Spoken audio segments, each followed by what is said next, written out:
Começar? Bom dia a todos. Tem uma missão aqui nesse painel de dar uma introdução sobre os assuntos. Esperando um pouco.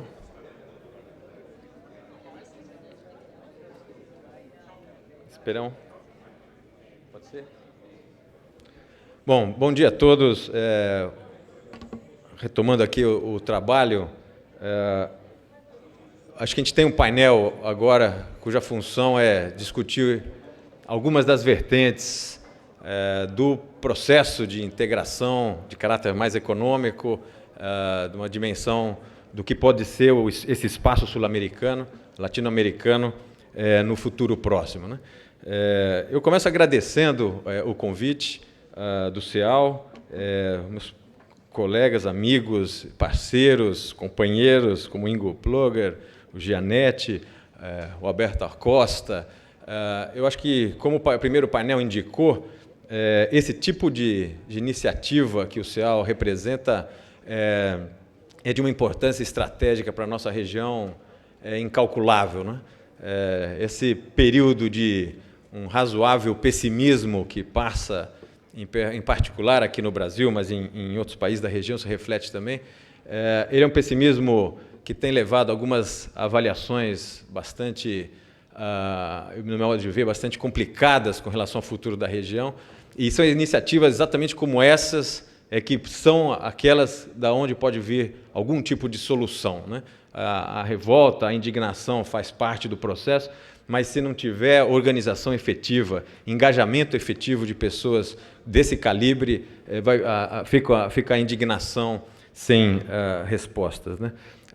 Então, minha provocação aqui é um pouco nesse sentido, para tentar, de alguma maneira, ser provocativo. Acho que o convite que o Ingo fez foi na ideia de ser bastante provocativo, e é isso que eu vou tentar ser nesses 15 minutos aqui iniciais.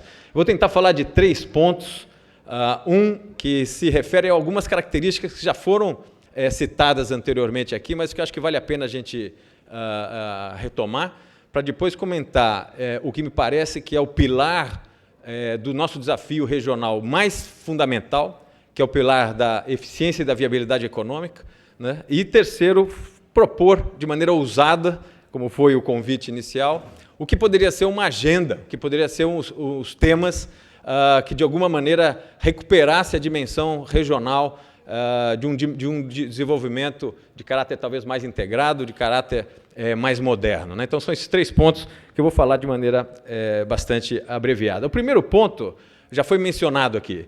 Se nós olharmos do ponto de vista agregado, a América Latina ele tem um potencial, do ponto de vista de mercado, de ponto de vista não só de mercado consumidor, mas de mercado produtor, muito considerável. Em geral, esse é um número que passa batido em uma parte das análises que se faz sobre a região. Se a gente pegar em termos populacionais, nós estamos falando num espaço econômico de mais ou menos 500 milhões de habitantes. Nós estamos falando mais ou menos da dimensão da União Europeia, 2 vezes o mercado americano, 1/3 do mercado chinês, mas se a gente considerar que boa parte dessa população, como a gente vai ver, está já no espaço urbano, diferente, por exemplo, da China, que ainda tem 50% do seu contingente populacional na área rural, dá para ter um pouco a dimensão do que é esse potencial de mercado. Do ponto de vista de PIB, idem, né? Nós estamos falando de um espaço de 500 milhões de habitantes com um PIB de 5 a 6 trilhões de dólares, que é outra dimensão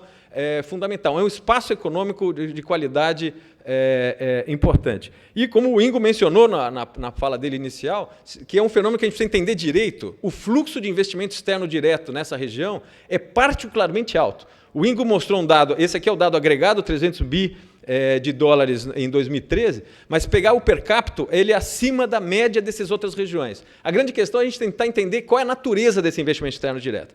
Nós, infelizmente, acho que é o meu ponto final aqui, da agenda que eu vou comentar no ponto 3, a natureza desse investimento externo direto está muito mais voltado para mercado interno, mercado doméstico, com produtos de média e baixa tecnologia, do que para transformar a região numa plataforma integrada nas cadeias internacionais. O volume é bastante importante, mas a qualidade esconde uma ambiguidade que a gente precisa discutir e, de alguma maneira, enfrentar.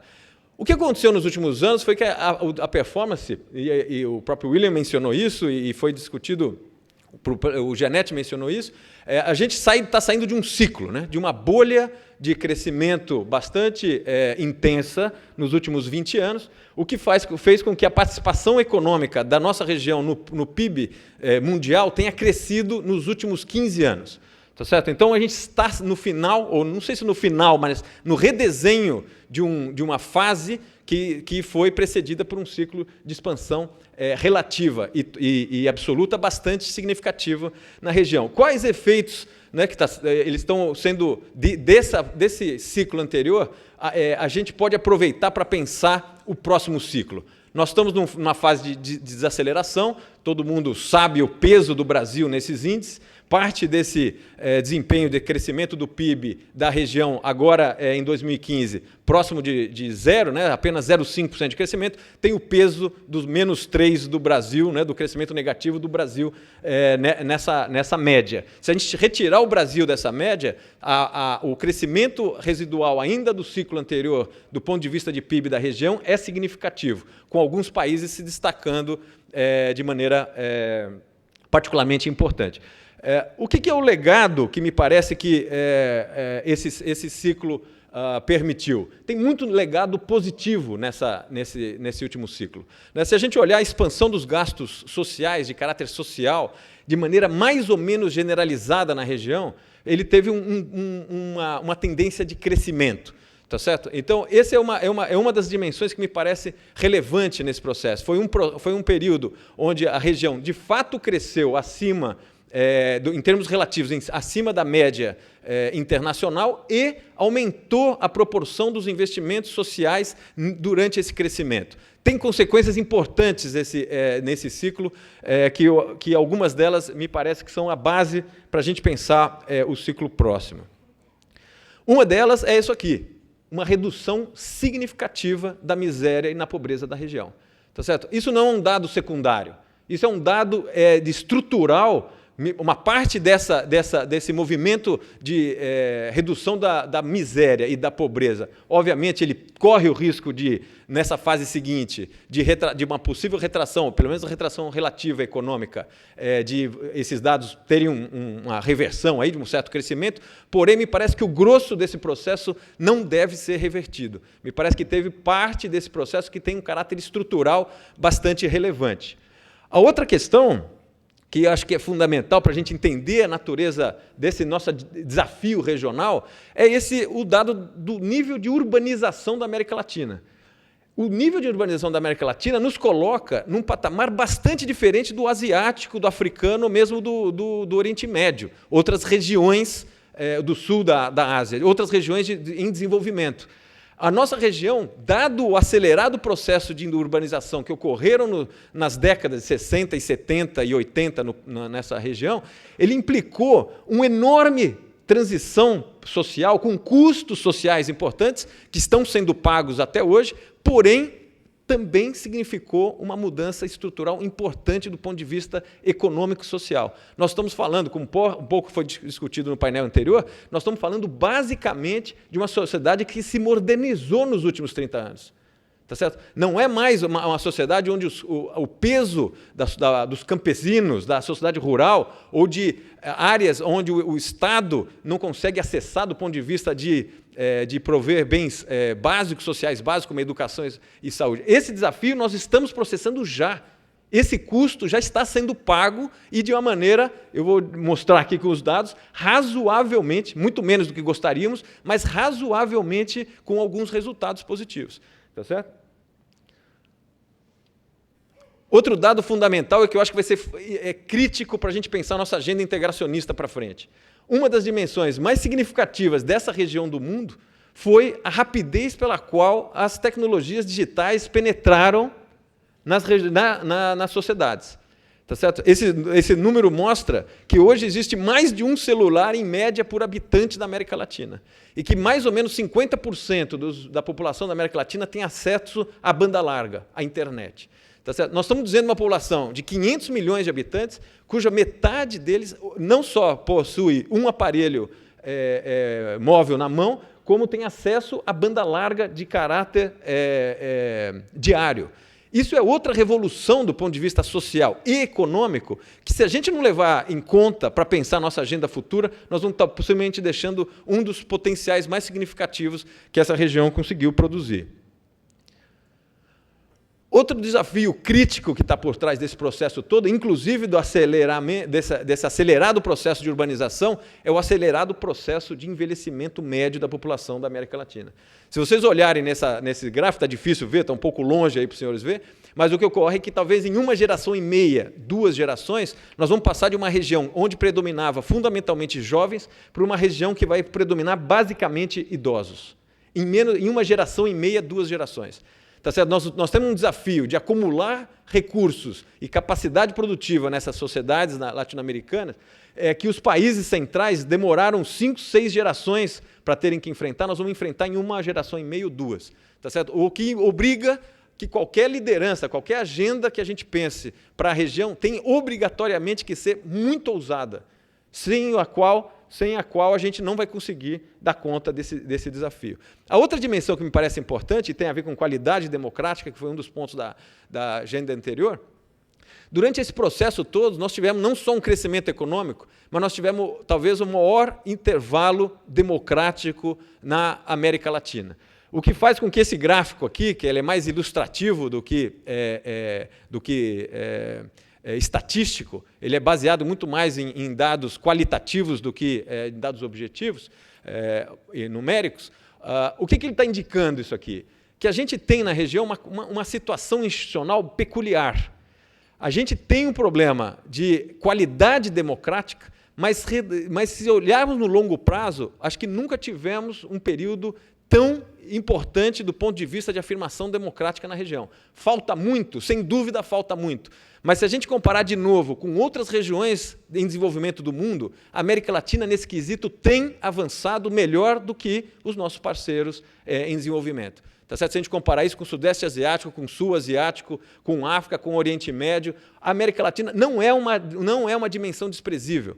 Nós temos que ser críticos, eu acho que com a questão institucional e com a democracia e com a qualidade democrática, sem dúvida nenhuma, mas temos que reconhecer também que nos últimos anos a sociedade amadureceu na média. Tem muito risco, tem muita tensão, sem dúvida nenhuma, mas na média nós estamos vivendo um espaço regional de 500 milhões de habitantes com uma predominância numa vertente democrática rara nos países em desenvolvimento, que eu acho que é uma qualidade que a gente precisa levar em conta. Bom, isso nos deixa uma série de pontos positivos e uma série de desafios. Obviamente que os pontos positivos, o crescimento econômico, uma razoável estabilidade macroeconômica, com exceção de 3 países na região, só 3 de todos os países da região, uma predominância de aspectos democráticos, redução da pobreza, redução da desigualdade e um acesso significativo a essas novas tecnologias digitais. Bom, isso é o que a gente tem até o momento nos últimos 20 anos, nesse ciclo dos últimos 20 anos. Não foi um ciclo perdido, foi um ciclo que está em forte desafio agora para se manter ou para ser reinventado, mas é um ciclo que deixou um legado bastante interessante. Que me parece que é o grande problema da América Latina do ponto de vista de sustentabilidade dos aspectos positivos desse ciclo.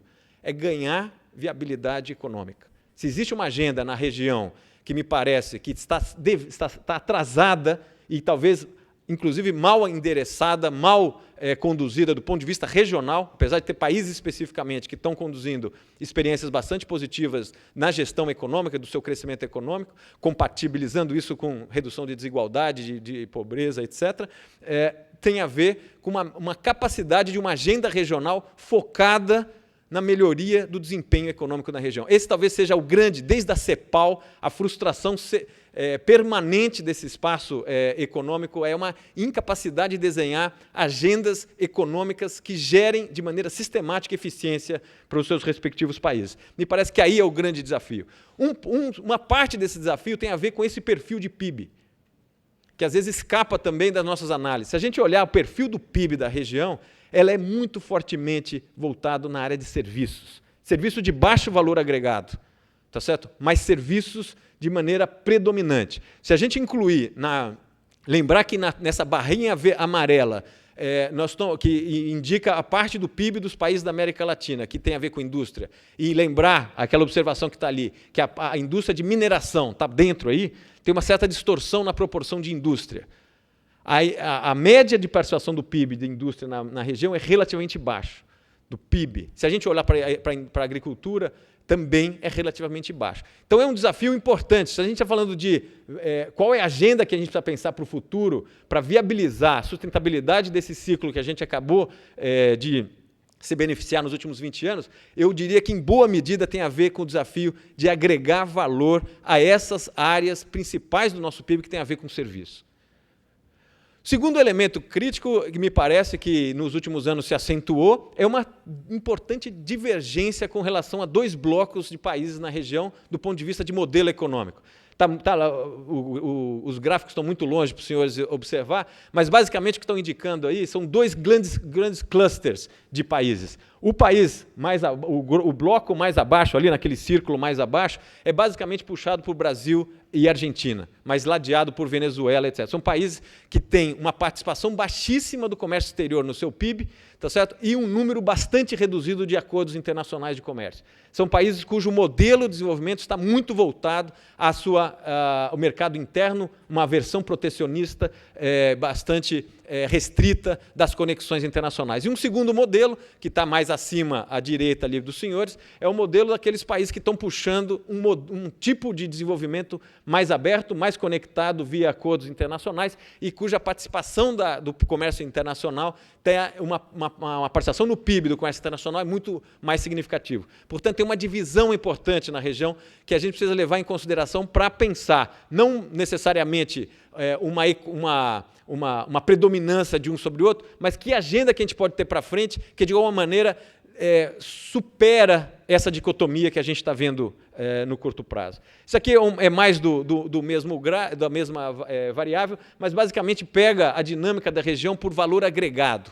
Nós estamos falando em comércio internacional desses países em termos de valor agregado, que é uma medida nova que se faz e não necessariamente do valor bruto de exportação. O que está indicando aí? De novo, o gráfico é difícil de ver de longe, mas, basicamente, você tem países onde o grosso do seu comércio exterior, com valor agregado alto, tem um caráter regional, e aí o Brasil e a Argentina destacam, e alguns países, e a Colômbia junto nesse pacote, e alguns países que têm uma parcela importante da sua exportação de valor agregado conectado extra-regionalmente. E aí, particularmente, o caso do México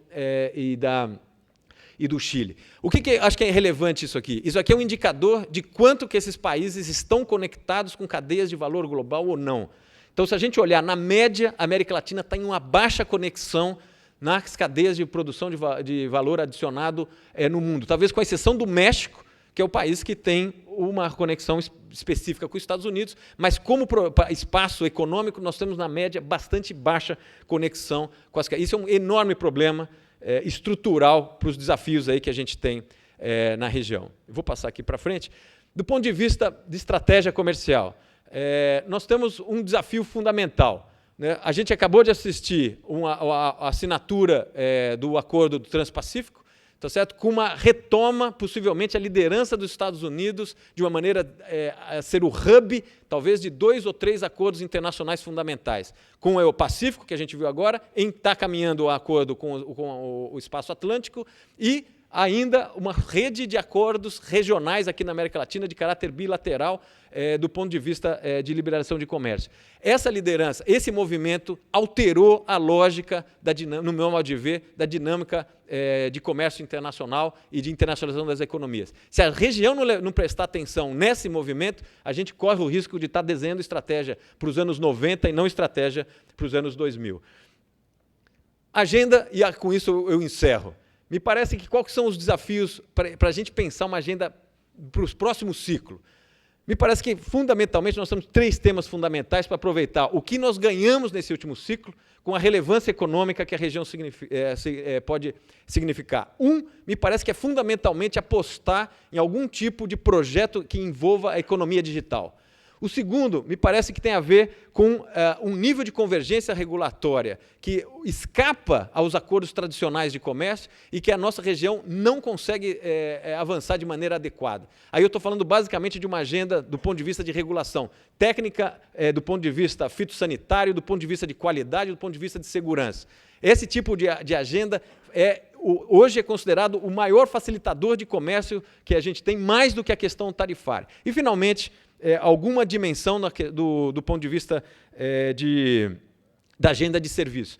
Resumidamente, o que me parece que seria uma nova agenda, que poderia ser uma nova agenda de caráter regional para esse espaço. O que eu estou chamando aqui de uma plataforma regional de serviços e voltado à economia digital. Cada uma dessas 3 colunas tem dimensões que impactam não só a questão da competitividade das economias da região, mas tem uma dimensão direta com relação à qualidade das políticas públicas. Se você pegar a questão da economia digital em particular, para abreviar aqui a minha conclusão, se a gente imaginar que você tem, do ponto de vista da penetração dos serviços de internet, seja serviço como e-commerce, seja serviços vinculados a plataformas de uso industrial, né, B2B, você tem um potencial nessa região que hoje escapa às estatísticas, cuja média é acima da média dos outros espaços econômicos do mundo, em desenvolvimento, obviamente, tirando os Estados Unidos e tirando a Europa.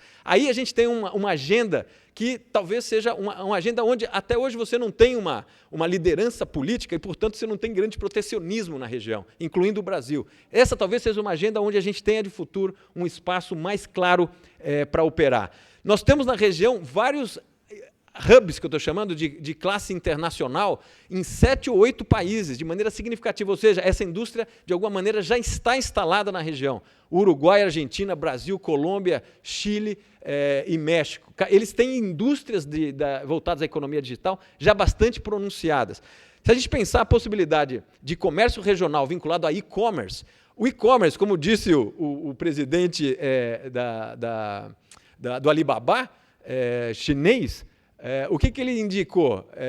Ele indicou o seguinte, que existe uma ferramenta que sobrepõe todas as fronteiras, chama-se e-commerce. Ele acha que ele tem um impacto, do ponto de vista comercial, acima dos acordos comerciais entre países. A gente tem que ter uma plataforma regional de e-commerce na região, não tem nenhuma razão para não tê-lo, e integrando de maneira, vamos dizer, moderna, na nova fase, o que poderia ser uma agenda para frente para esse nosso espaço, né, tão discutido nos últimos anos. E, finalmente, a internet das coisas, que é a dimensão industrial do uso desse tipo de plataforma. Eu deixaria aqui, então, essa provocação, no sentido de que esse ciclo último que nós passamos na região deixou legados relevantes para a região, do ponto de vista econômico, do ponto de vista social. Cabe agora a lideranças como esse fórum consegue reunir, pensar o que pode ser a agenda para frente. Em vez de ficar olhando e lamentando o que a gente não conseguiu fazer até agora, que é verdade, é uma parte importante de frustração, a gente tem um espaço e oportunidade para olhar para frente. Eu diria que passar pela área de serviços, que é predominante no PIB dessa região, e passar pela ideia da economia digital, possivelmente é onde a gente pode ter melhores notícias para frente. Muito obrigado.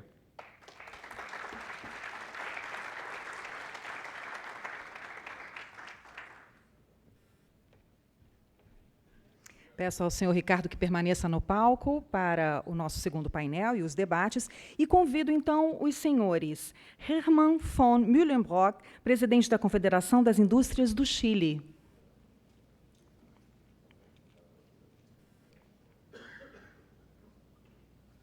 Convido também o senhor Carlos Abijaldi, da Confederação Nacional das Indústrias do Brasil.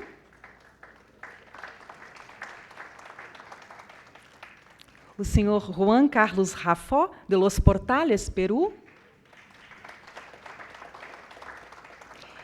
E o senhor Emil Infante D.L.A. Piper, dos Estados Unidos. Nosso jornalista William Vac, para fazer a mediação do segundo painel.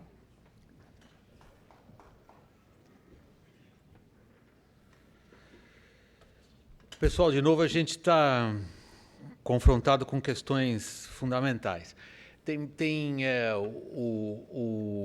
O Ricardo Senes, eu sei, é um apaixonado por política internacional, como eu também tenho essa deformação.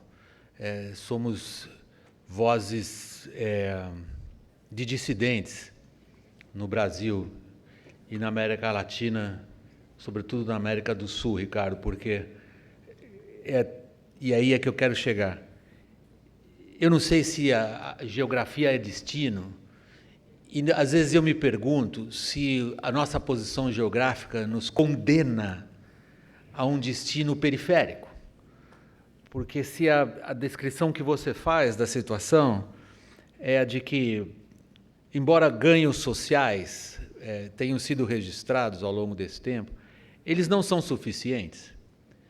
Embora a consolidação democrática, como um dos gráficos que você colocou aqui para a nossa apreciação, seja irrefutável, também não é suficiente.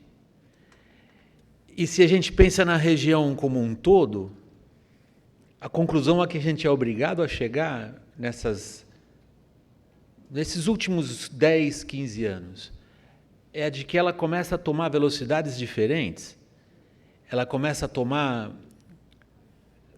traços realmente, até, e é estranho falar isso de um espaço como o da América Latina, até mesmo traços culturais diferentes, no sentido de que como cada um desses grupos que se desenvolvem, eu brinquei inicialmente, dizendo que a gente estava vivendo talvez um novo Tratado das Tordesilhas, com um pedaço da América Latina entendendo que o seu papel no mundo é o da integração, seja como for, mesmo às vezes desvantajosa, porque não há outro futuro senão esse, e um outro pedaço da América Latina, no qual, infelizmente, eu acho que o Brasil está colocado, que vê os espaços domésticos internos como tão importantes a ponto de compensar qualquer déficit da integração internacional. Então, no fundo, alguma coisa está errada? Bruce Burdett, me pediram que chamasse. Bruce.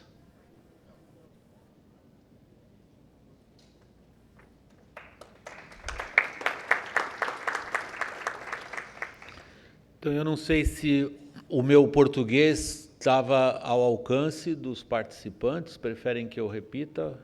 Está ok? A pergunta é fundamental nesse sentido que está colocada para nós. Existe uma saída comum, conceitualmente falando, ou, na verdade, e aí vai a minha provocação, essas diferentes velocidades que correspondem ou não a diferentes estratégias, na verdade, elas indicam que cada país ou grupo de países na América do Sul tem a sua saída especial para o desafio que está colocado. Nas palavras do Ricardo, o da viabilidade econômica. Alguns antigos que escreveram 50 anos atrás, Ricardo, teriam perguntado: há países viáveis ou há países inviáveis que, através de alianças, conseguem sobreviver? Então, a pergunta fundamental colocada é essa: existe uma estratégia comum, conceitualmente falando, ou, na verdade, cada um já está colocando em prática aquilo que lhe parece mais vantajoso? Herman, se queres começar a contestar a pergunta, por favor. ¿Puedo leer primero una presentación y después hablamos? Porque estaba preparado Bueno, para una presentación. pensábamos que sería una charla. ¿Es un largo discurso, no? No, son apenas 57 50 y páginas, pico, pero sí, las leo perfecto. rápido. ¿La podemos leer en la internet después? Las leo rápido Okay. en 5 minutos. ¿Quieres ocupar este aquí? Sí. Okay. Yo te espero aquí entonces. Quiero hacer alguna reflexión y colocar en contexto lo que se nos ha pedido, que es hablar sobre la Alianza del Pacífico, de manera de definir lo que es la Alianza del Pacífico, su relación con el Mercosur y como mecanismo de desarrollo. Trataremos que sea 5 minutos. Vamos a borrarnos entonces los objetivos. Muito obrigado por la invitación. Eu falo un poquitinho de portugués, mas solo hablaré portuñol.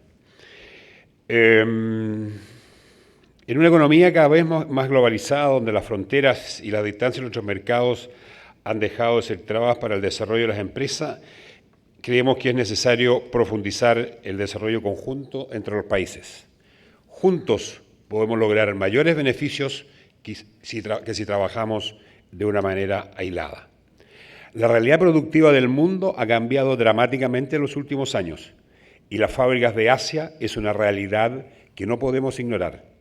Las economías desarrolladas seguirán liderando la innovación y el desarrollo, pero la producción se ha trasladado al Asia-Pacífico.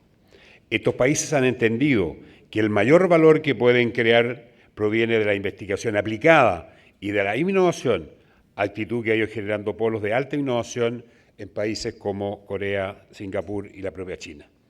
Sabemos que la zona del Asia-Pacífico seguirá siendo el mayor dinamismo en los próximos 20 y 30 años, sumando a millones de personas a la clase media y, por lo tanto, al consumo.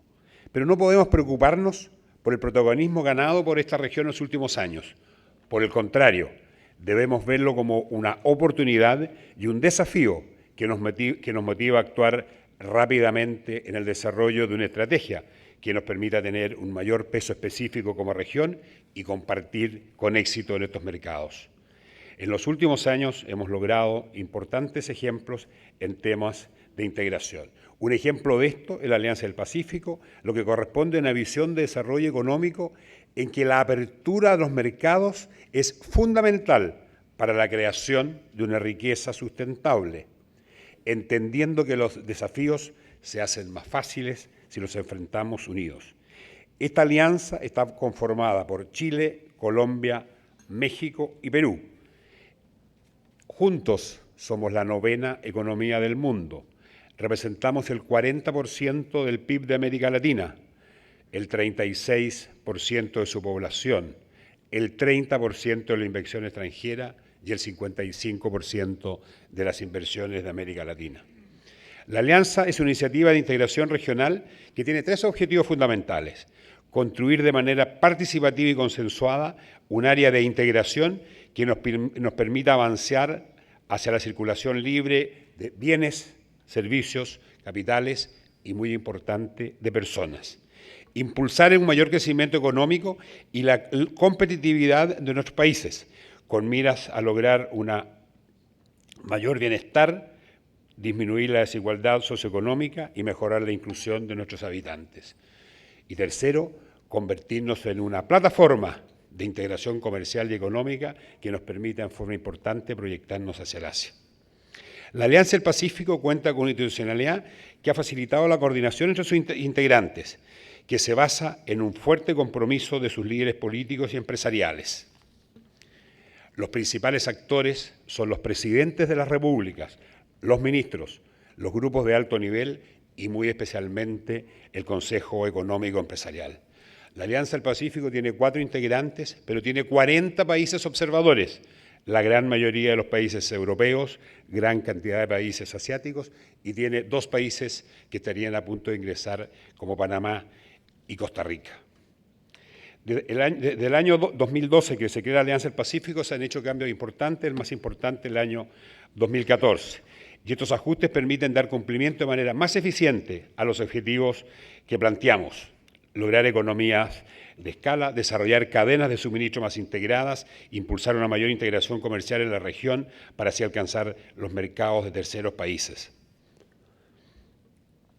Si logramos implementar, como se va a hacer a fines de este año, estos últimos acuerdos, el 92% de los productos que se intercambiarán tendrán arancel cero.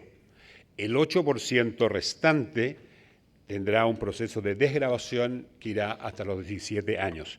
Pero a contar de fines de este año, el 92% de los productos que transaremos entre nosotros tendrá 0 arancel. Y yo creo que eso es una cosa de los grandes logros que ha tenido y que tiene la Alianza del Pacífico. Bueno, la Alianza del Pacífico tiene un montón de puntos de trabajo: facilitación de comercio, todo lo que es certificación electrónica de origen, interportabilidad de ventanillas únicas, cooperaciones aduaneras, operadores económicos, medidas sanitarias, cooperaciones regulatorias. Se ha avanzado en lo que es transporte marítimo, sector financiero, en fin, servicios profesionales que permitan actualizar los estándares de producción. No solamente se avanza en lo que son bienes, sino que también en lo que son mercados financieros y, muy importantemente, el tema de personas. También se ha avanzado en el área de turismo al eliminar las visas de turismo y visas de trabajo, Se ha avanzado en lo que son redes científicas en materia de intercambio climático, impulso en iniciativas conjuntas, teniendo embajadas y oficinas comerciales, y hay varios casos donde Chile-Colombia o Chile-Perú o Colombia-Perú tienen embajadas conjuntas, especialmente en algunos países africanos. Hay un fuerte trabajo en cooperación de turismo, en fin, un avance enorme en una cantidad importante para temas. Para Chile, el libre comercio ha sido fundamental para el desarrollo que nuestro país ha logrado. Somos un país de 17 millones de habitantes, representamos menos del 0,5% del PIB nacional y realmente el libre mercado y la integración y la apertura internacional es lo que ha sido uno de los pilares más fundamentales en el crecimiento de Chile. Permítanme una reflexión.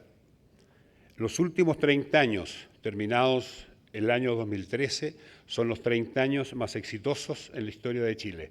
Nunca hemos tenido 30 años con mejores números, desde 1820 que se tiene información. Un crecimiento promedio en estos últimos 30 años de un 5,5%. Hemos hablado de disminución de la pobreza y todavía tenemos números que a mi juicio son escandalosos. Nosotros hemos logrado bajar de un 40% que teníamos el año 83 a un 7,8% de pobreza. Todavía es mucho y tenemos que seguir avanzando en esa tasa. Tenemos una inflación que no supera el 3%. Nos hemos convertido en el país con el ingreso per cápita más alto, $23.000 de ingreso per cápita a paridad de compra. Dentro de los rankings de desarrollo humano ocupamos el lugar número 20, el lugar número 21 en tema de transparencia.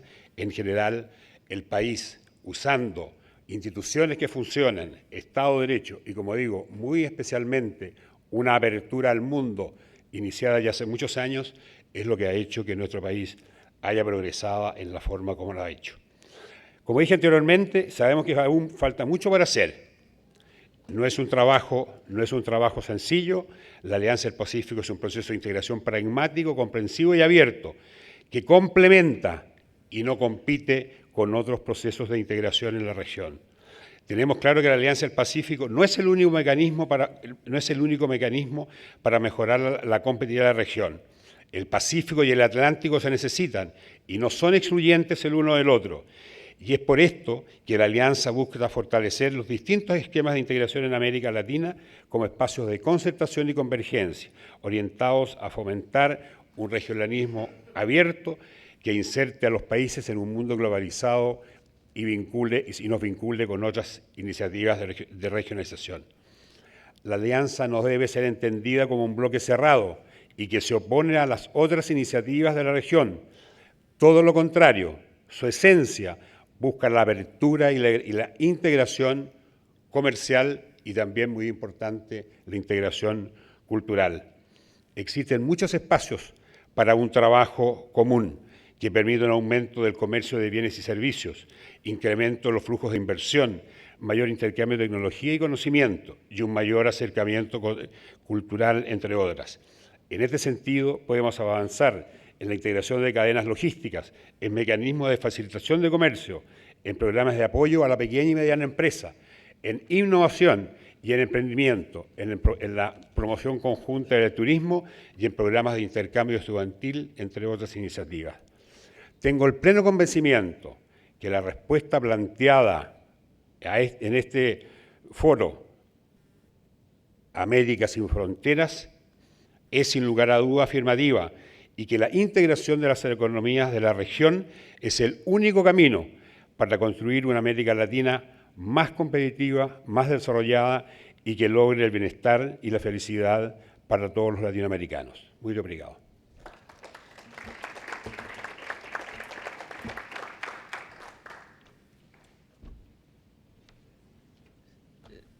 Os 8 minutos.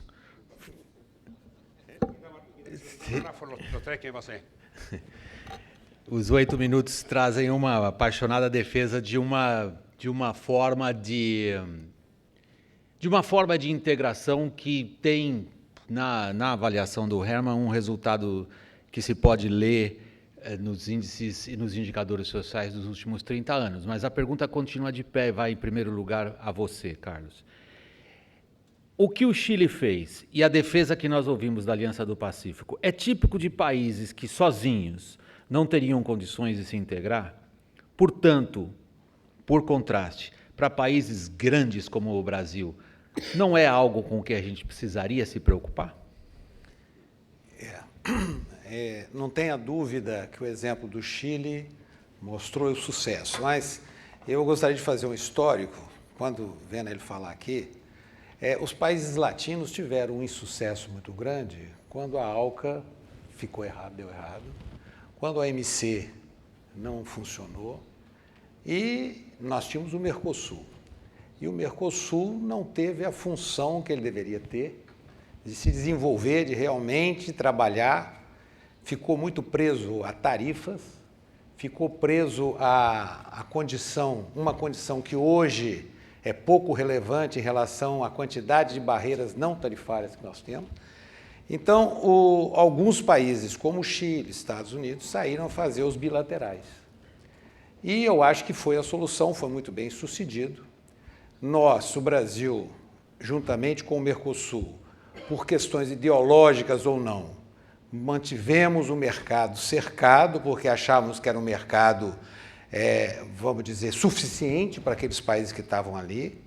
Esquecemos de algumas coisas importantes que estavam acontecendo no mundo, ou seja, o desvio de comércio. Não pensamos em China, não pensamos numa alteração maior dos fluxos de comércio. Não pensamos na Europa e nos Estados Unidos pensando em mega acordos. Os Estados Unidos hoje visando muito mais aí uma TPP e uma TTIP, e o Brasil continua dentro do Mercosul, respeitando os preceitos do Mercosul, sem, no entanto, se preocupar com o restante do mundo. Somente, feito foi dito desde o início aqui, o Ingo fez uma observação muito importante, somente no princípio desse ano nós fomos praticamente alçados a enfrentar o que estava se ocorrendo no mundo. Ou seja, o ministro colocou como prioridade do seu ministério, do seu governo, a abertura, o acesso a mercados. O Brasil, então, já depois de ter perdido, feito disso na minha terra, o bonde, né? Ele saiu à procura, então, de ver que eu acho que hoje nós estamos no caminho certo.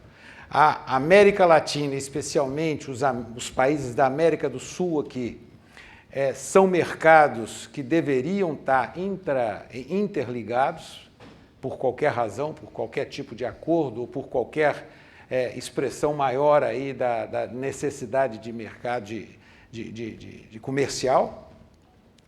E nós, então, hoje deparando aí com uma situação que, se nós continuarmos parados, nós vamos ver uma completamente falta de opção, de tecnologia, de mercados, de barreiras não tarifárias, porque o que estão se formando nesses blocos, eles não discutem barreiras para ele, barreiras tarifárias. Barreiras tarifárias para ele talvez seja o menor a discutir. Eles estão discutindo muito mais barreiras não tarifárias, convergência regulatória, que foi falada aqui no preâmbulo, aqui, que hoje é uma das coisas mais importantes. Se nós tivéssemos convergência regulatória aqui dentro do Mercosul ou dentro da América do Sul, nós teríamos um mercado aqui enorme para todos, não é só para o Brasil, para todos. Então, o que eu vejo hoje é uma necessidade premente do Brasil abrir o olho e fazer o que já está fazendo agora, mas de uma maneira realmente profissional e contínua. Está fazendo abriu uma conversa com os Estados Unidos, coisa que não era permitido pelo governo, por ideologia, não era permitido se conversar com os Estados Unidos.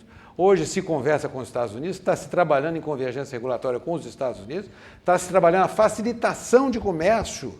Aqui na América Latina, nós podíamos ter uma facilitação. Vamos começar, a CNI hoje vai começar, dentro de um programa aí financiado pelo BID, uma facilitação de comércio com alguns países aqui do Mercosul. Mas, então, nós perdemos muito tempo e temos que recuperar isso de uma maneira permanente, profissional e realmente obstinada a poder seguir os exemplos do que nós estamos vendo aí de sucesso. Emil, Emil? Sí, estaba Ay. aprendiendo portugués. Aprender portugués. Pues mire, yo... ¿Le puedo poner la cuestión en español? Sí, si Ok. quiere póngame la- Lo que Carlos dice es básicamente que un país como Brasil ha perdido mucho tiempo y que si no abre los ojos tendrá una situación bastante desconfortable desde el punto de vista, por ejemplo, un ejemplo que lo ha citado él, de acceso a tecnologías.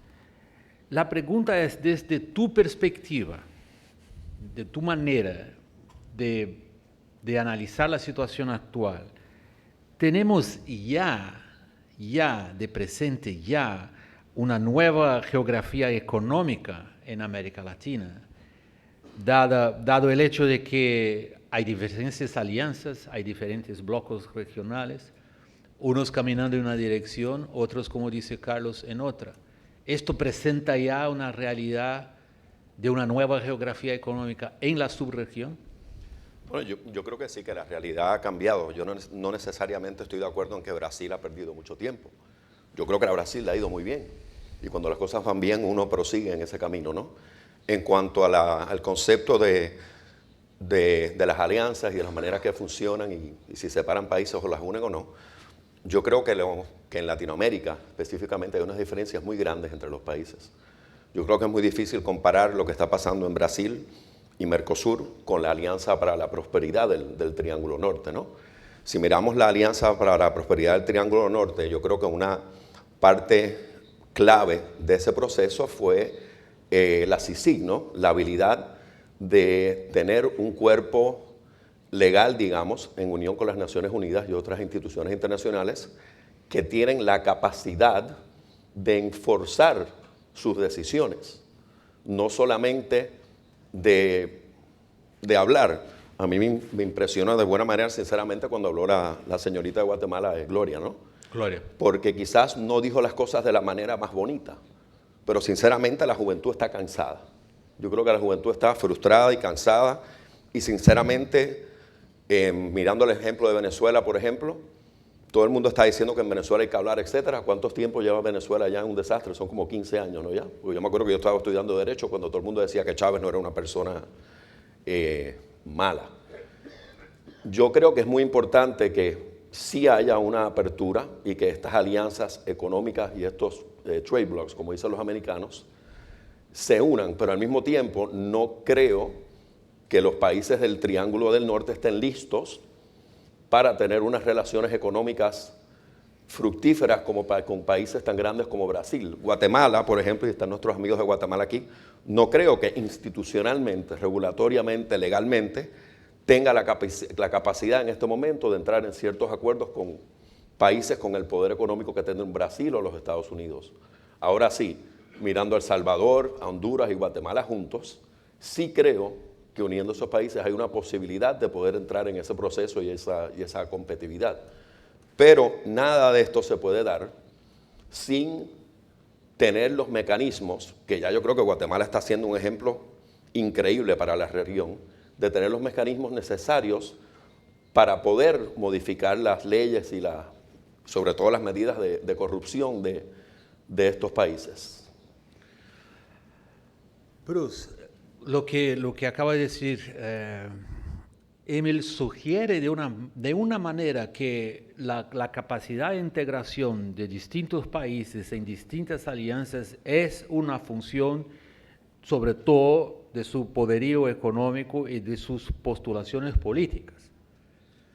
Esto significa que no podemos hablar de una estrategia general que la podríamos quizás resumir en apertura hacia las grandes cadenas productivas internacionales, o la podríamos resumir de otra manera, es decir, no hay camino hacia la prosperidad que no sea free trade. ¿Cómo se pone desde el punto de vista estratégico la cuestión, abrirse o no, en función del tamaño relativo y de la posición geográfica de los países? Bueno, primero estoy totalmente de acuerdo con lo que dijo Emil en relación a la Alianza para la Prosperidad y lo que significa los tres países trabajando juntos en vez de pasar individualmente. Mi sentido es que hay que existir una ventaja para todos los participantes en cualquier negociación de free trade, en el sentido de que sin eso probablemente no va a ser el empuje suficiente en cada país para hacerlo un éxito.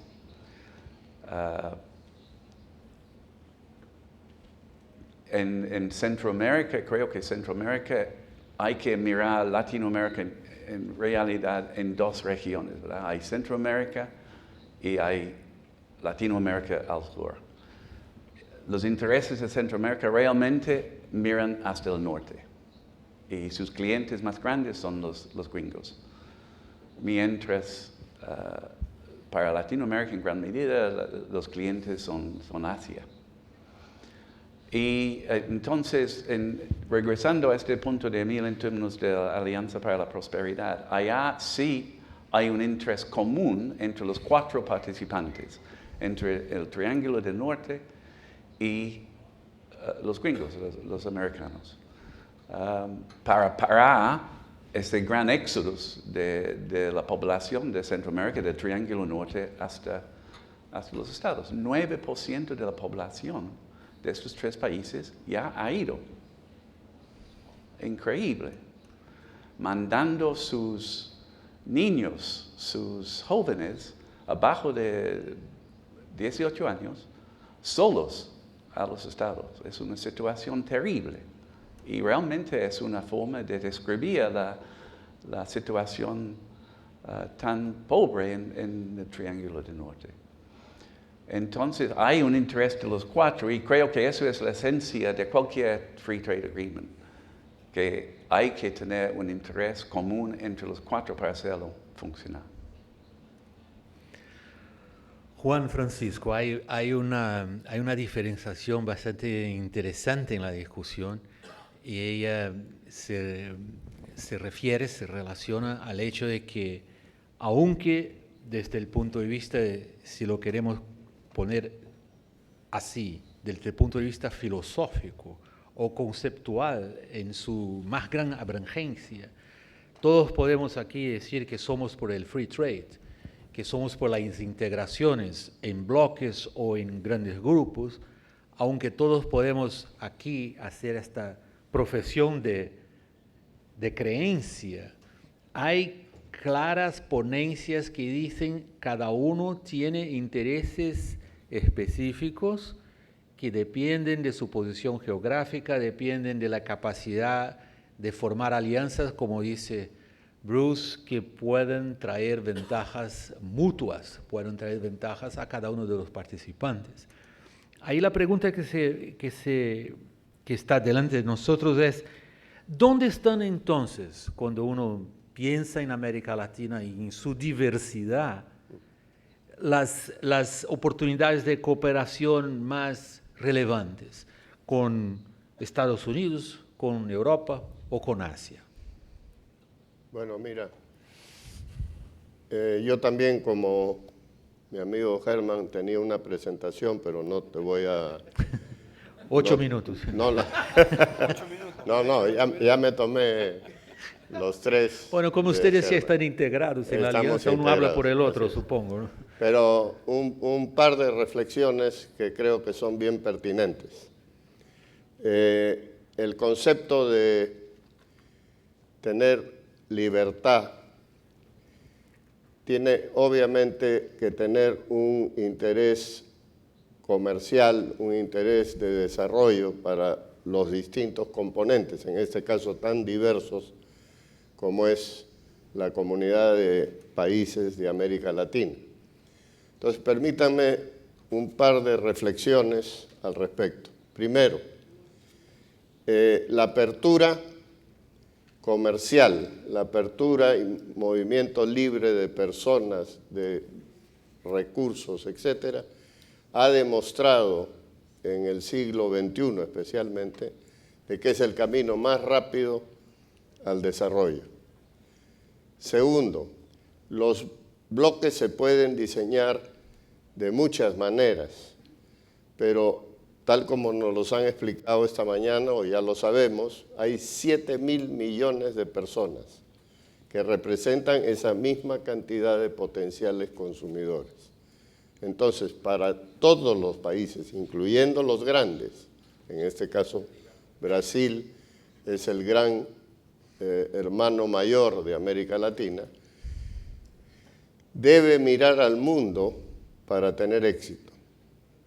Y el mundo son estos otros bloques. El ejemplo más claro es para todos los países. Chile ha sido un ejemplo muy claro para el Perú, que ha atravesado por todas las experiencias. Ha tenido 2 ciclos de apertura.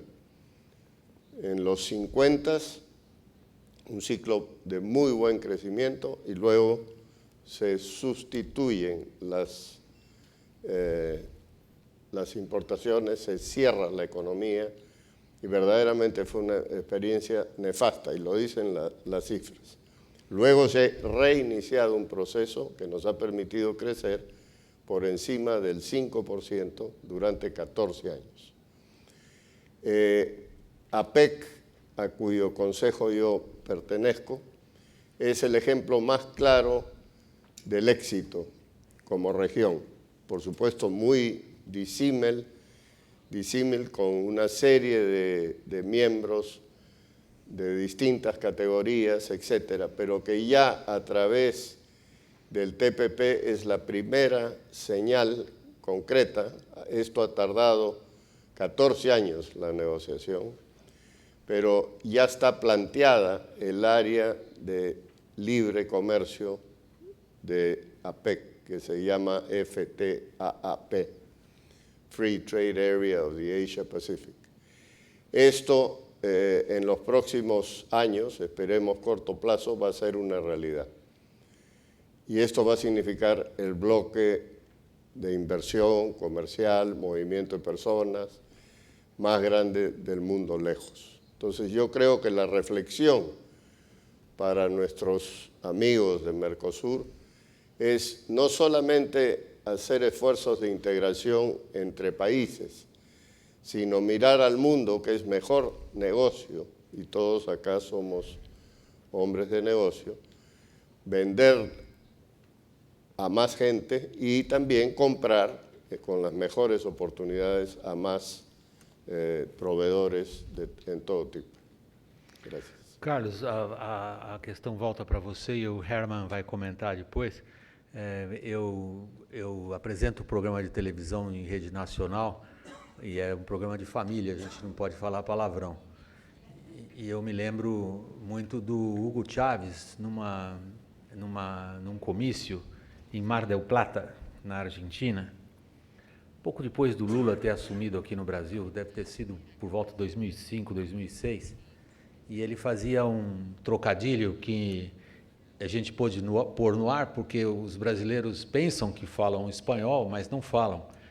E o Chávez repetia para a plateia ululante, o Maradona estava do lado dele, inclusive, dizia assim, alca, alca, al carajo. Alca, al carajo.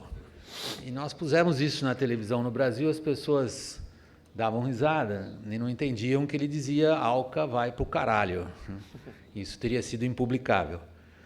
Era uma postura que foi defendida durante um bom tempo por governos, não só governos brasileiros, mas uma postura que tinha como essência a ideia de que se tem que haver uma abertura e uma integração, ela tem que eliminar os Estados Unidos e a sua força e o seu poderio.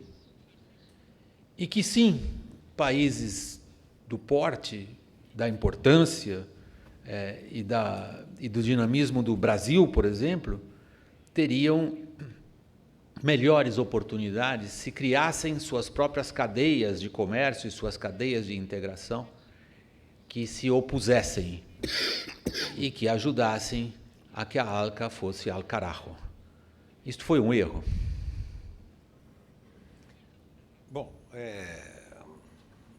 Bom, vamos dizer, talvez há 5 anos atrás, ou 10 anos atrás, talvez não tivesse tão explícito, mas hoje o processo de manufatura mudou muito.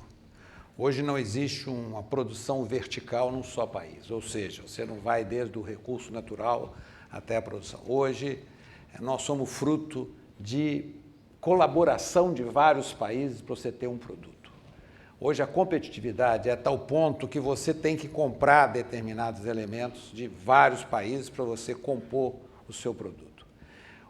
E isso precisa ter uma rapidez no processo aduaneiro, na facilitação do comércio, você tem que ter produtos com qualidades comprovadas, você tem que ter bom preço, você tem que ter tecnologia, tem que ter uma ordem. Como é que você consegue isso isolado? Não existe. Como é que você deixa Estados Unidos ou Europa ou qualquer um país que tenha uma tecnologia de ponta fora de um processo desse? Vamos imaginar a Embraer hoje, se ela fosse uma empresa normal. Você acha que ela seria a primeira empresa, estaria entre as primeiras empresas do mundo? Não está. Ela tem hoje um sistema que permite a ela participar de uma cadeia global de produção. Ela tem elementos que vão daqui para os Estados Unidos, são colocados em alguma coisa, manda para a Europa, vem para cá, volta, compõe, com uma rapidez que permita fazer qualquer coisa. Então, o que a gente vê é que as cadeias globais hoje, a produção em cadeia global, incluindo a parte de serviços, que hoje é um componente que a gente relegava, e como ele falou, os nossos serviços talvez hoje são de baixa qualidade, mas os serviços hoje apresentados por esses países de alta tecnologia, eles são importantíssimos. Se você não participar também disso aí, você não pode fazer um produto de qualidade aceitável, que tenha mercado e que seja disputado aí.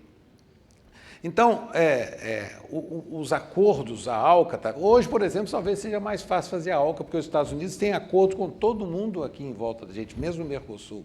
O Chile tem acordos aí, com quase todos aqui também, o Peru e outros países têm todos. Então, talvez hoje fosse até mais fácil fazer. O problema é que havia um fator ideológico, eu acho, aí, de querer criar barreiras, que é o que nós estamos discutindo hoje, que nós temos que tirar essas barreiras. Então, essas barreiras foram construídas ao longo do tempo como uma proteção do mercado doméstico, porque achava-se que você podia produzir tudo no seu país.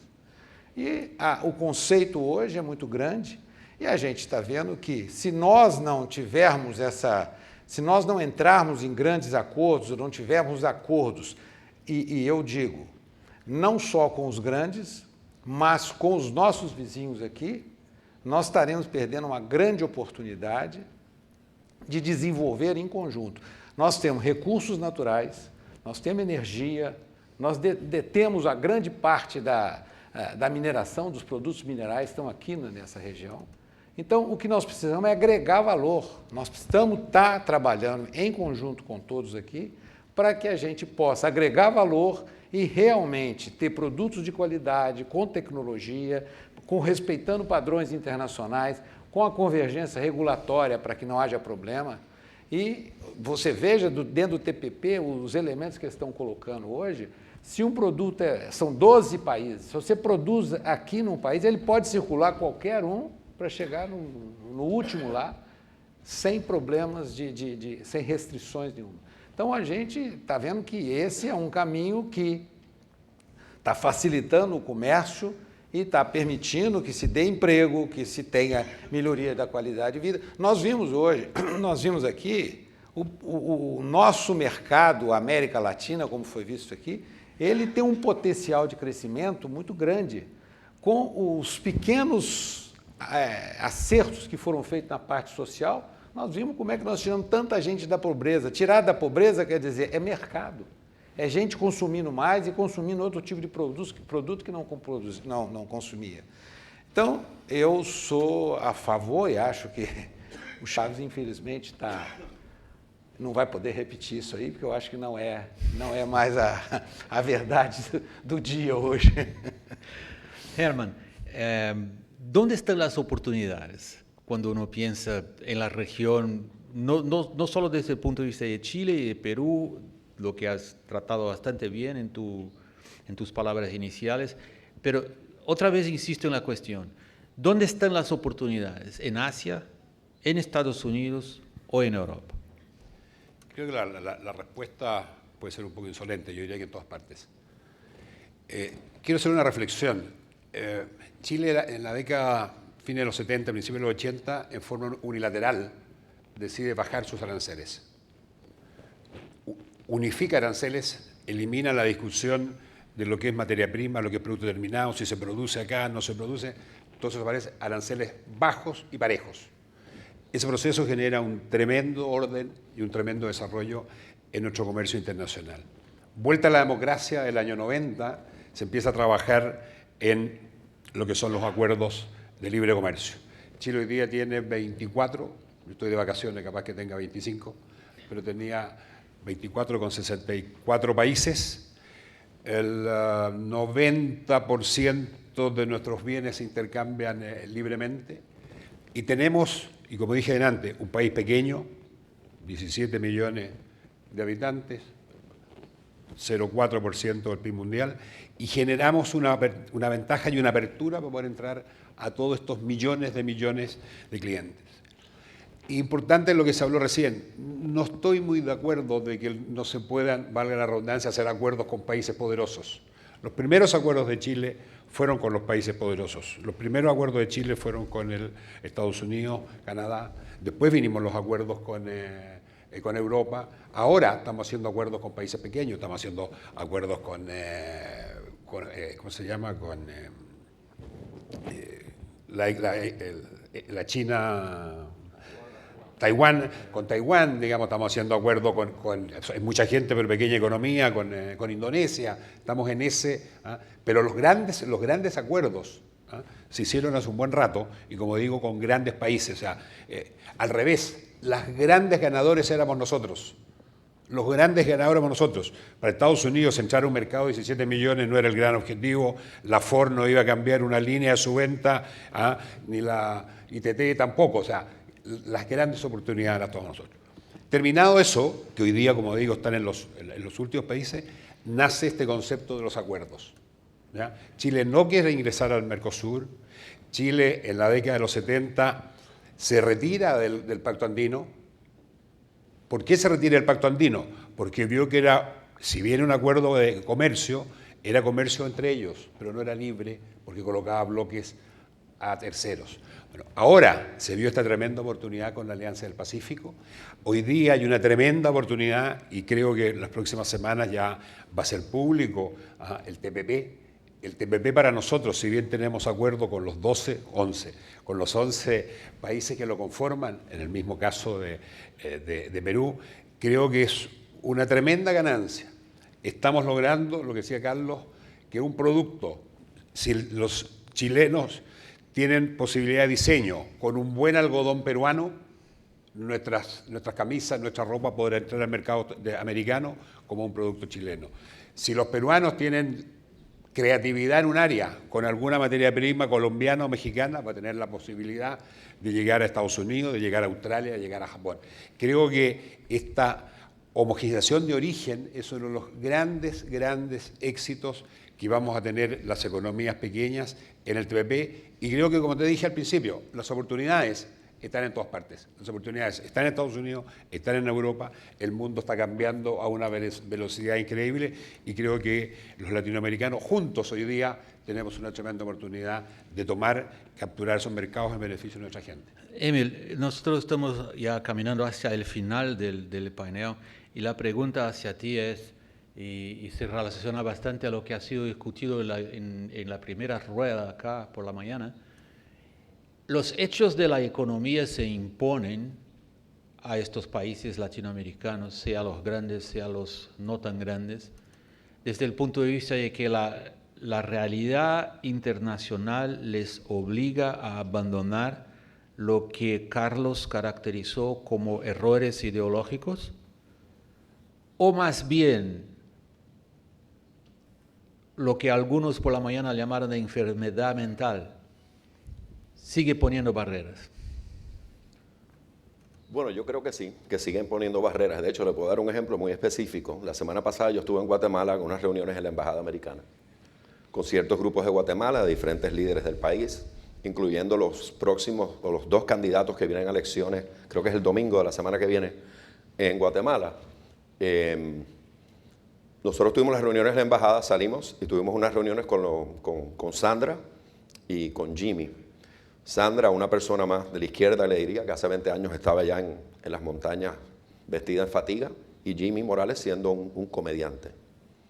Después de las reuniones que nosotros tuvimos con ellos, para mi sorpresa, y es algo público porque había una delegación rusa y una delegación china esperando para reunirse con ellos.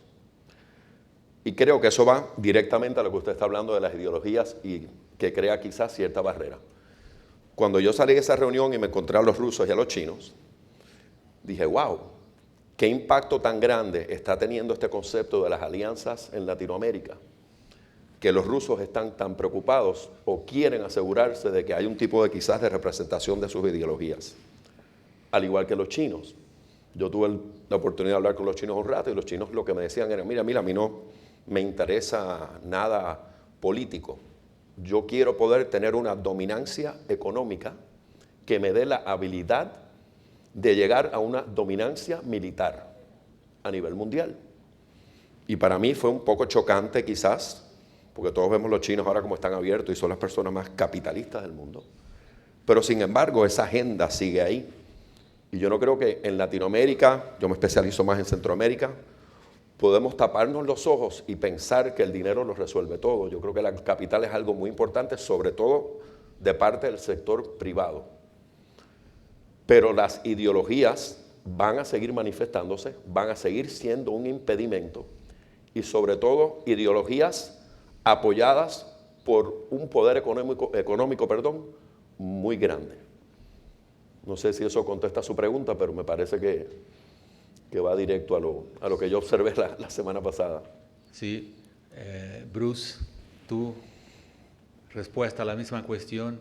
Los hechos de la economía se imponen, hacen con que los países latinoamericanos tomen las decisiones que podemos considerar aquí en esta audiencia correctas, o siguen las barreras de mentalidad en el camino de la integración hacia la economía internacional. Sí, estoy claro que las barreras siguen y que los intereses particulares están desafortunadamente encima del bien común, del país, de la región, del mundo.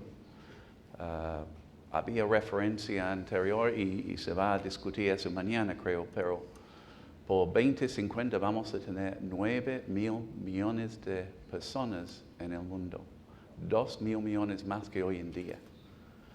Y en una u otra forma, tenemos que proveer suficientemente alimentos para que todos ellos puedan sobrevivir. Entonces, tenemos que aprender que hay que producir donde tiene la ventaja competitiva.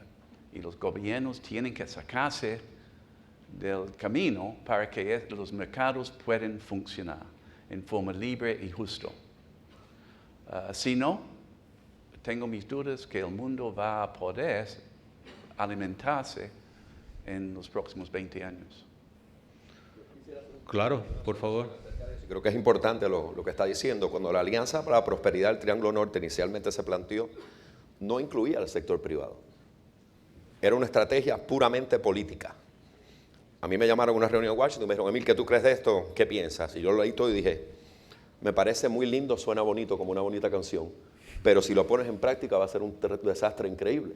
Y sin insultar a ningún político, pero los políticos son políticos, viven de los votos. El dinero lleva los votos te llevan un puesto político. Entonces, cuando yo me senté aquel día ya les dije, señores, si ustedes aquí no envuelven al sector privado, esto va a ser un fracaso gigantesco. La reacción inicial en Washington fue, pero ven acá, estas mismas familias de las cuales tú me estás hablando que debemos envolver, no son una gran causa del problema. Y para mí fue un poco chocante ese pensamiento, ¿no?, del gobierno americano, de que las mismas familias que en mi opinión han sacado estos países adelante contra la corriente en muchas ocasiones, ellos tuvieran esa percepción. Y me tomó un rato poder convencerlos, unos cafecitos, etc. Y para mí, felicidad quizás personal en ese momento, cuando el plan se anunció, una parte clave de ese plan era envolver a la empresa privada. Entonces estoy muy de acuerdo con usted que la empresa privada y el capital privado es una parte crucial de esto. Si no, es un desastre y sería simplemente para mí como un proceso electoral que sigue pasando cada 4 o 5 años. José Francisco, finalmente yo por razones particulares he tenido una relación afectiva con tu país por muchos años.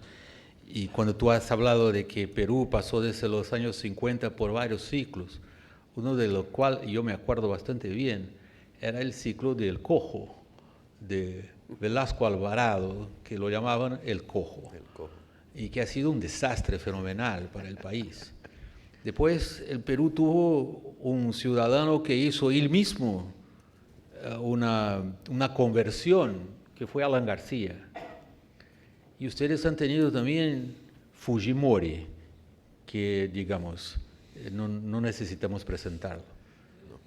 ¿Qué es que te garantiza que el Perú no pasa otra vez por uno de esos ciclos? Y esa es una pregunta que vale para todos los países latinoamericanos y que tiene a ver con lo que decía Ricardo Senes en sus palabras iniciales, que la consolidación de las instituciones democráticas. ¿Qué es lo que te hace creer que el cojo no va a resucitar? Yo te diría que el Perú ha experimentado pues que no era cojo, se volvió cojo, ¿no? O sea, empezó con 2 patitas. Y otras experiencias han sido recientemente en democracia. Dentro de los canales democráticos, el Perú optó por un presidente que empezó su carrera política como de ultraizquierda, su programa era la Gran Transformación, y terminó ganando las elecciones gracias a una conversión no de convicción, sino simplemente un anuncio llamado La Nueva Ruta, y que prácticamente la ha cumplido, de no aplicar sus originales ideas. Y el Perú ha sobrevivido a eso. También ha sobrevivido la ciudad de Lima, que representa 30% o más del electorado peruano, a una alcaldía de ultraizquierda. El fracaso de ambos es, en mi opinión, la razón por la cual puedes sentirte optimista de que el futuro de estas próximas elecciones, dentro de 6 meses, va a traer candidatos que ojalá terminen dentro de los parámetros muy sólidos. Yo diría que el nivel de riesgo ha disminuido tremendamente gracias al fracaso del cojo y de los siguientes. Es un mensaje optimista, que los electores aprenden de los errores. A ver lo que pasa en Brasil. Por favor, Emilio. Yo quería hacer un comentario y creo que es muy interesante lo que usted planteó. Yo creo que un problema clave también es que hoy en día, ¿quién quiere ser político? ¿Usted quisiera ser presidente del Perú? ¿Quién quiere ser político hoy en día? Entonces tenemos, yo creo que un vacío muy grande dentro de las instituciones políticas y los partidos políticos, en los cuales personas con entrenamiento empresarial, moral, ético, no quieren envolverse en el proceso, porque el proceso político a nivel mundial, como los otros días estaba diciendo, creo Roberto Zamora, en Puerto Rico, que las elecciones de los Estados Unidos ya se están poniendo más como las de Latinoamérica, ¿no? Que es una cosa muy personal y ataques muy, muy fuertes y muy feos. Entonces yo creo que existe un vacío que sinceramente yo no tengo una solución para eso, ni yo quiero ser presidente de ningún lado, porque no hay las personas con la capacidad y el talento y la preparación que estén poniéndose en posiciones para liderar estos países. Falta liderazgo político. Muy increíble la falta de liderazgo, pero es que el proceso político, ¿quién quiere entrar en eso, ¿no? Yeah. No sé si Herman, por favor. Quiero tomar las palabras de mi amigo Arturo Valenzuela. Y por Dios entonces que es importante fortalecer los partidos políticos, tener liderazgo político y el caso nuestro como chilenos, confiar en nuestros políticos, porque realmente, por lo menos en el caso de Chile, creo que tenemos políticos, a lo mejor se equivocan, pero creo que hay gente bastante honrada y que trabaja por el bien de su país. ¿Más algún statement político? Si no, estoy terminando. Muchas gracias a todos ustedes. Obrigado a todos ustedes pela atenção.